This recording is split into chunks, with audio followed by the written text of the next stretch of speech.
everybody? Cinema Sickness here with another weekly watch video for you, where we take a look at all the titles that I've recently been watching, and I briefly discuss them. Got a lot of really cool stuff right here that I checked out this week, and fair warning for those of you who may not be wrestling fans, there's a lot of wrestling stuff, mostly all just wrestling documentaries in this weekly watch.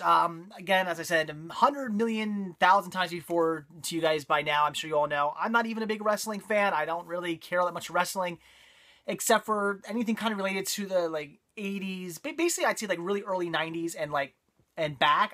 I'm interested in because I used to watch it with my dad as a kid. Once you hit like 94, 95 and like on, I have no interest in any of that stuff. So everything you're about to see here, all the wrestling documentaries that are within this weekly watch, although it's not all wrestling stuff, but all the wrestling documentaries that are within this weekly watch do pertain to like very early 90s and back. So anyway, just a fair warning. So let's get down to it and take a look at everything I checked out. So the first title here is The True Story of WrestleMania. Pretty awesome documentary all about WrestleMania, something I used to love back when I was a kid. Certainly enjoyed watching really just highlights from WrestleMania, I think, when I watched when I was a kid, because I never watched the actual WrestleMania. I never saw it on pay-per-view. I never saw it when they showed it in like theaters and stuff. I certainly never saw that, but I remember seeing highlights from when I was a kid. I remember hearing a lot about when I was a kid. I remember the games and everything like that from when I was a kid. So very cool documentary, very interesting to hear about really just everything from how WrestleMania began, from them really trying to get this started. They weren't sure, is this going to work? You know, this big, huge main event. They're basically trying to do like this Super Bowl of wrestling entertainment. They were trying to put this together, and they had no idea was this going to be a success or just a complete failure. Vince McMahon put all his money and effort and time and resources into doing this, and had it failed, he basically said the WWF could have gone belly up. This could have completely ruined them altogether had WrestleMania not been successful. Obviously it was. So pretty cool documentary. I'd say the only negative thing, they do kind of skip over some WrestleManias. They basically say, like, here's WrestleMania like 1, 2, 3, 4, and then then there was 5, 6, 7, 8, 9, 10. Oh, and then we have and now we're going to talk about 10, and then so they skip over a few, which I understand. I guess they're not going to go too in depth into every single one of the WrestleManias, but part of me was like, I kind of wish they would have. I kind of wish they would have at least, even if they didn't go really in depth, just talked about each one a little bit. That would have been pretty cool. But still, very interesting documentary. If you're into wrestling, check this out, because I'm sure if you are into wrestling, you really enjoy WrestleMania, as again, it is like the Super Bowl of wrestling. I'm sure something you get really into every year. And even though I don't watch wrestling anymore, even though I really don't care about wrestling anymore, even though everybody's saying, oh, The Undertaker lost and stuff like that in the last WrestleMania. Okay, I don't know. I don't watch WrestleMania. I didn't really care that he had some big winning streak, but I know everybody was talking about that. Everybody sent me messages too. It's not really my thing anymore. I don't really care. But even though it's not something I watch anymore, I certainly remember from a kid, and this was a great documentary, and I love just hearing about how WrestleMania came to be. It's a great documentary. I'd recommend checking it out. So the next documentary I watched, another wrestling documentary, this was really good. This really makes me want to get the other one that's out too. And this is the Rise and Fall of ECW. There's also a Rise and Fall of WCW, and I need to get a hold of that. This was a really, really, really well done documentary. I mean, I love some of the other ones I'm going to show you about certain wrestlers. I like the WrestleMania one. They were great and all. They're fantastic. But this was really, really good. And even if I wasn't a wrestling fan, this is something I would have definitely wanted to watch, because it's just very interesting. Because I remember when wrestling got really, really big, kind of like in the mid-90s. I remember just like mid-90s, like the early 2000s. Wrestling was huge. I remember that when I worked at FEO Schwartz. We had all kinds of wrestling action figures and stuff. Wrestling was just like everywhere at that point. I remember things like ECW and WCW were also pretty big as well. I mean, they were giving WWF a little bit of run for their money. And I remember hearing a lot about them. So many people were into this. ECW, especially in this area. I'm from the Philadelphia area. ECW is from the Philadelphia area, so I remember hearing a lot about it back then too. So it's very interesting to see how ECW went from just being this little kind of wrestling thing that was going on, just a little, just in the Philadelphia area, so wrestling thing going on, to becoming something bigger, at least them really trying to become something bigger. Of course, having a lot of struggles along the way. It was very difficult for them to get to anything where they were, actually getting on TV and getting pay-per-view and stuff like that. It was very, very hard for them to get to that point, and they got there, but then of course they went belly up. So very interesting story, really, really recommend checking this one out. Whether you're a wrestling fan or not, it's pretty interesting. And if you like documentaries just in general, this is a pretty cool one to check out. I really enjoy this. And now I really want to see the rise and fall of WCW. Really looking forward to checking out that documentary at some point. I don't have it yet, but I really want to get it now, because if it's anything like this, it's going to be a fantastic documentary. Also, something I thought was pretty cool is I never realized, since, again, I wasn't into wrestling when ECW was really around. I remember I was still into wrestling when WCW was coming to be. I remember back like in the very, very, very early 90s, WCW was with Sting and stuff like that was starting to rise. But I really didn't watch that. I was definitely into WWF back in the day. So anyway, what was I getting at? Sorry, I'm getting sidetracked here, talking about wrestling. But yeah. So anyway, sorry. But anyway, I found it really interesting that the WWF really kind of helped out ECW. I thought it was pretty cool.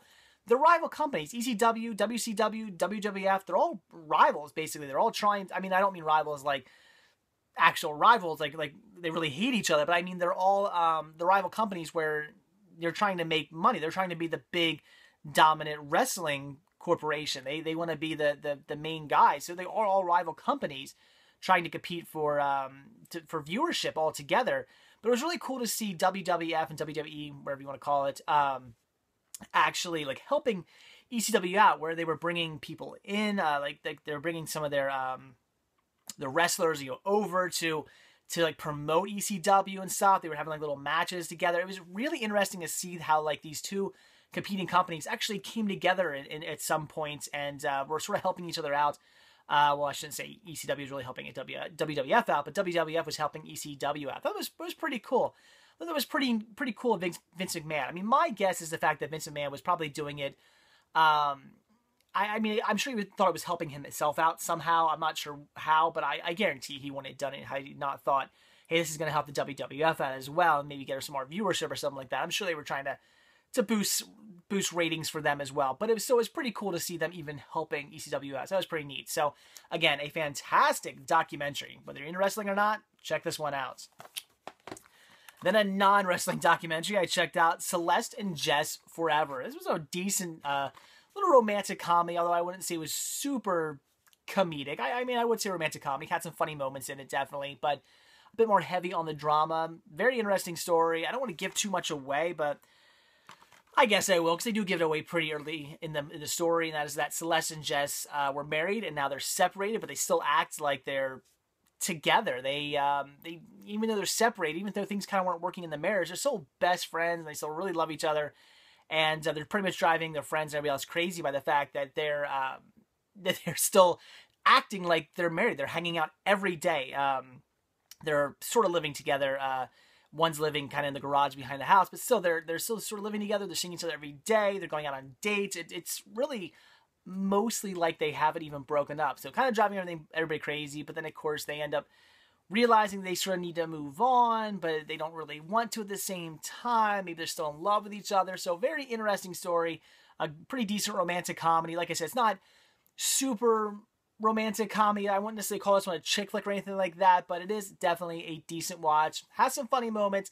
Definitely some great characters. Definitely a great story. I'd recommend checking this one out.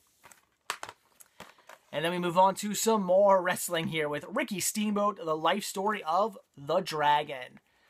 Why did I not know who Ricky Steamboat was? The name sounded familiar, but I was like, I don't know if I knew who this is. And after watching it, I really don't know why I don't know who this is, as apparently he was pretty dominant at the time period when I was watching wrestling with my father as a kid. So I don't know why Ricky Steamboat, for some reason, has just escaped my mind. I can think of all these great wrestlers from when I was a little kid, but Ricky Steamboat, I don't remember him at all. Maybe I just wasn't into him when I was a kid. Maybe for some reason he just didn't do it for me. I'm not really sure, but this was another really great documentary all about Ricky Steamboat and his rise from nothing to becoming this great wrestler. And it's really cool to see how he's still doing pretty well. He's not wrestling anymore, but he's helping out in the WWE and helping upcoming wrestlers. I think that's really cool. It's great to see that. It's nice to see a success story right here. So many of these wrestling stories I watch, you almost feel really bad for the wrestlers, because it's like, yikes, what happened to you? You kind of got washed out, or you got on drugs, or just, it's not necessarily a success story. They just seem very, very down and out. They don't seem very happy when you're watching the documentaries. Things don't seem to be going too well for some of these ex-wrestlers. But Ricky Steamboat here seems to be doing very well for himself. Seems to be a great guy. Seems like one of those guys you just want to meet. Seems like a super down-to-earth, nice guy. Seems like the friendliest man in the world. I think it's really cool. So I really enjoyed this documentary. Again, it was nice to see a success story here. Why I do not remember Ricky Steamboat from when I was a kid, I don't know. But another great documentary about another great wrestler. And then not so much a success story. I checked out Jake the Snake Roberts, Pick Your Poison. This was a little hard to watch. Poor Jake Roberts. Yeah, everything from just getting addicted to drugs very heavily to his divorce to just this guy had it rough. Not a success story here. Getting off drugs for a while, then getting back on them. Even now, he just doesn't seem to. I mean, he seems like he's doing better for himself, but he doesn't seem to quite have everything there. He seems a little depressed and sort of down and out a bit. While watching the documentary, watching the interviews, it's like he just doesn't. Something seems like he's just kind of like, nah, like he's just very down and out. So poor Jake Roberts, because I loved Jake the Snake when I was a kid. Really enjoyed him. I remember I had this action figure that came with like the snake that wrapped around his neck and stuff like that. It was so cool. I was definitely a Jake the Snake fan as a kid. So really kind of a hard documentary to watch as it's not a success story. It's not a story where things go well. Things go very bad for Jake Roberts throughout his life. So it is what it is. So it's very interesting. Like I said, very depressing, but very interesting. So I definitely recommend checking it out. If you're into Jake the Snake, it is something worth seeing, but prepare to be a bit depressed. And then I finished up season 4 of Everybody Loves Raymond. I don't have anything really new to say about this that I haven't said about the first 3 seasons. It's a great sitcom. Very funny. If you haven't seen Everybody Loves Raymond, check it out. Get into it. You'll enjoy it, especially if you're married or have kids. I'm definitely relating to this one as somebody who's married. I'm very much relating to it. And now that I have a kid, I'm definitely going to relate to this. Already, I'm starting to see things. The kid's only been here for 2 days now, and I'm already starting to see things where I'm like, okay, I see what Ray was talking about at some points. I'm getting it. So very good. Again, especially if you're married, especially if you have kids, you're going to love it. Again, really nothing more to say, though I like that the mother here is finally giving some chops to the father here. Really enjoy seeing that because it was just kind of heavy-sided there for a while. I'd love to see that they're bickering back and forth now. Very funny moment. So Everybody Loves Raymond season 4. Check it out along with all the other seasons. And then some more wrestling here with Bret the Hitman Hart. The best there is, the best there was, the best there ever will be. This is a little bit of a success story and not a success story. It's, it seems that things didn't go too bad for Bret, but at the same time, it seems a little washed out now, I guess you could say. But still another interesting documentary about Bret the Hitman Hart, who I certainly remember as a child. I remember watching him and his little posse, it's like family and his little posse from when I was a kid. Definitely remember that. So very cool. Very sad to hear about his brother. I'd forgotten all about his brother dying. I remember hearing about that when it happened. I wasn't into wrestling at that time when it happened, but I remember hearing about it. A lot of people were talking about it. But it's just one of those things that I had completely forgot about. And then they were talking about it. I was like, oh yeah. From what I hear, it's pretty bad death. It wasn't very good what happened. And I can't imagine. I can't imagine actually being. Was it at WrestleMania? I think it was. I could be mistaken. I don't remember. But whatever match this happened at, I can't imagine having all these, thousands and just tons and tons of people watching, and then he does this big, introduction where he comes in and I think he's like coming in on a wire or something like that, and the safety harness isn't attached or something. He just, I apparently like flew down, like smashed into one of like the posts in the ring or something like that. Ugh, just apparently wasn't very good at all. So man, I can't imagine being there seeing that. That must have been crazy. But anyway, we're not talking about his brother. We're talking about Bret. So again, another great documentary. I'm really getting into these documentaries about wrestlers, especially wrestlers from the time period that I was, actually watching wrestling. It's very interesting to see how they went from, just from their childhood all the way up to what they're doing right now, which unfortunately, like I said, doesn't seem to be too much of a success story in most cases, except for Ricky Steamboat. He seems to be doing quite well. Everybody else just kind of seems to be a little bit down and out. Bret here, even him, seems to be a little bit, he doesn't seem to be doing too bad for himself, but it seemed a little little down out in the interviews, I'd say, but still, great documentary. Not too much more to say, but if you like wrestling, if you're into Bret the Hitman Hart, check it out. And then I checked out, had to watch this as soon as I picked it up, and then there's Weird Al Yankovic Live, the Alpocalypse Tour. Very, very awesome. Love Weird Al. The songs he chooses on here are pretty good. The only downfall is the fact that, well, I shouldn't say downfall, but a lot of the songs that he sings on here are songs to promote his new album, or his last album, Alpocalypse. So you are getting a lot of his newer material, which is fine. I don't have anything wrong with the new songs, but I just wasn't a huge fan of his last album. I thought his last album was pretty decent, but I like the album before that a lot better. Was it Straight Out of Lynchwood, I think it was called? I enjoyed that album a lot more than his last album, but still, his last album was good. This definitely has good songs on it. He does classics like Fat and The Saga Begins and Yoda, White and Nerdy, that was from his second album back, you know, Amish Paradise, things like that. Smells Like Nirvana. So he definitely does some of his hits, which is good. He didn't just throw in all new songs, so that was always a plus. But there are plenty of new songs, but they're well done. It's great to see Weird Al Yankovic just doing his thing. I loved it. Very funny, very enjoyable. The crowd seems to be really, really into it. I love the part where he sings Canadian Idiot, and he's in Canada singing it, so it's pretty funny. So I really enjoyed this one, and again, not too much more to say about it. If you like Weird Al, you want to see him do a live concert, see this one. It was great. I would say the only kind of weird thing is that apparently it's not the full concert, because they have like extra live concert performances. So there's more. There's more to this concert they left out. I don't know why they did that. I never understood that when like they show a live concert and they cut it up and they take things out. It's like, why don't you just show the damn concert? I don't get it. A lot of times, especially since when they show live concerts, they have live concert videos, the DVDs and Blu-rays come out and they just throw the rest of the concert in as a special bonus feature. Why the hell wasn't it just part of the actual concert I watched? I don't get it.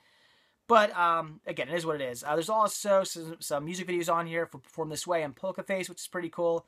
There's a bunch of Weird Al YouTube videos. That's really cool. There's one for, what is it? Funny or Die, where where him and his band are on the Titanic. Check that one out. If you don't watch any of the other videos, you don't have to. They're just kind of like whatever. But if you're going to check any of them out, watch the one on the Titanic.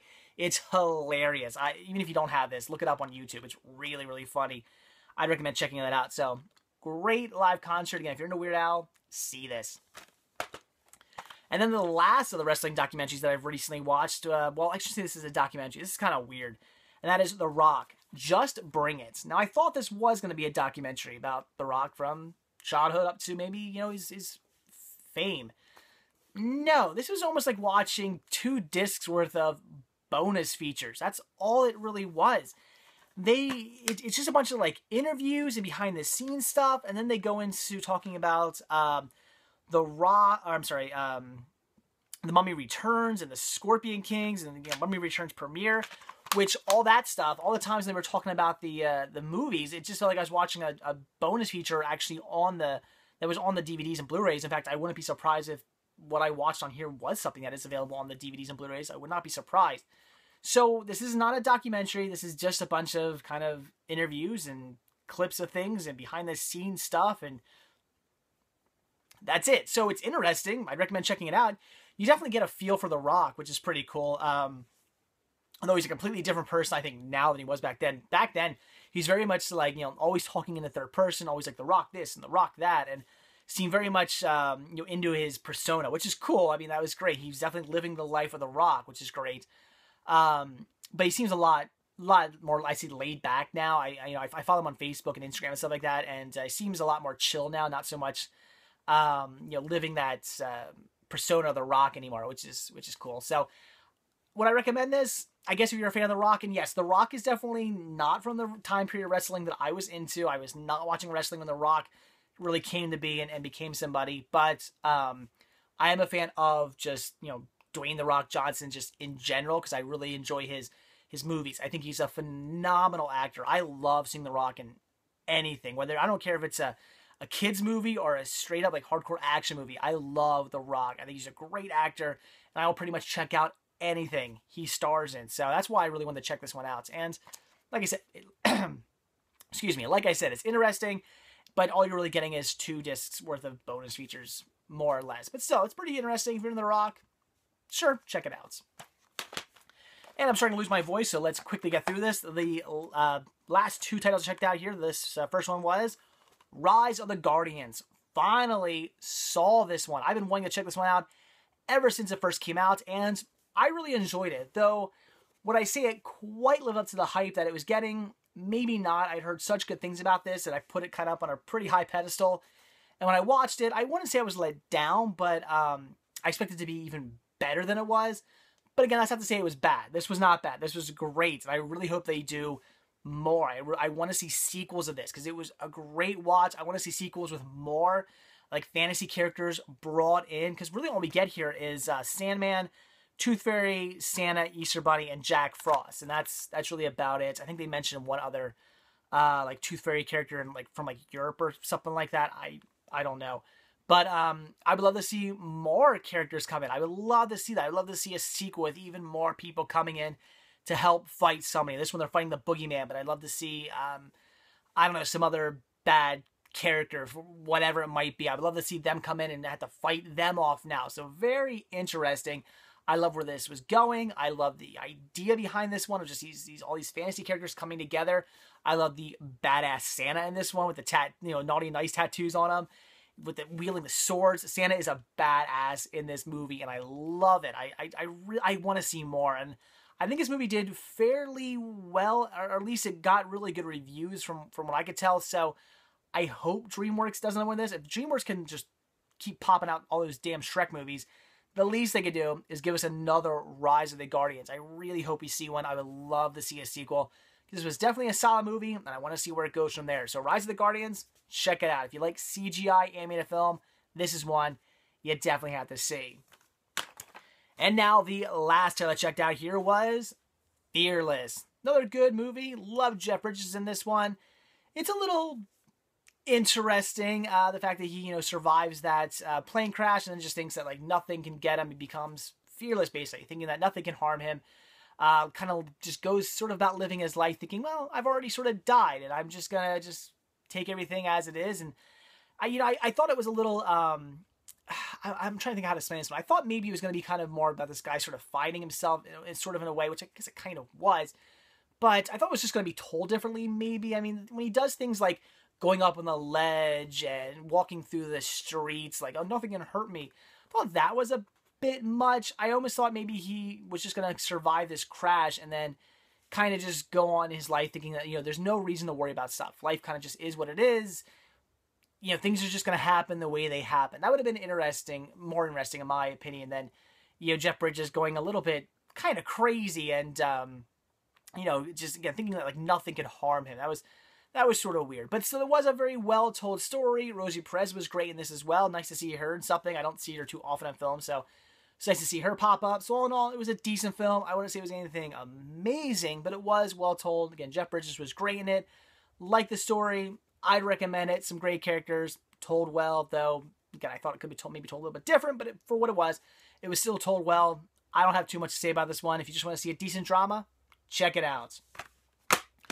So there you go, guys. That is it. So hopefully I didn't bore you too much with all those wrestling documentaries, but hey, I just picked those up last week, and I'm a big fan of documentaries. I just love watching documentaries, so if I got a stack full of documentaries, I'm going to watch them all real quick. And I've definitely checked a bunch out. I still have a few more to go, too. So I'll probably check those out within the next week or two. So anyway, guys, that is it. I am still getting in the movie every night so far since the kid has been here. I mean, with the exception of the first night we were still in the hospital, or the birth center. I didn't watch a movie that night, but I've been watching a movie every night still. It's still working out. It's great. The baby sleeps a lot. So put him on my chest, let him sleep there, and I watch a movie. Things have been going well. So expect more of these videos. So anyway, guys, that is it. So I'll shut up now. If you like this video, please give me a like. If you're not already subbed, please do. And if you're not, already over at cinemasickness.com. Head on over there, check it out. There's a lot more to see than just these videos. I post all kinds of things like sales and deals going on, all kinds of pictures and all sorts of cinema-related stuff over at cinemasickness.com. Plus, there's a lot of stuff being posted from Team Sickness. And while you're there, definitely click on the shop tab, purchase yourself a Cinema Sickness sticker and or a Cinema Sickness button. I really appreciate the support. So that's it, guys. Thanks for watching, and I'll see you tomorrow. Bye.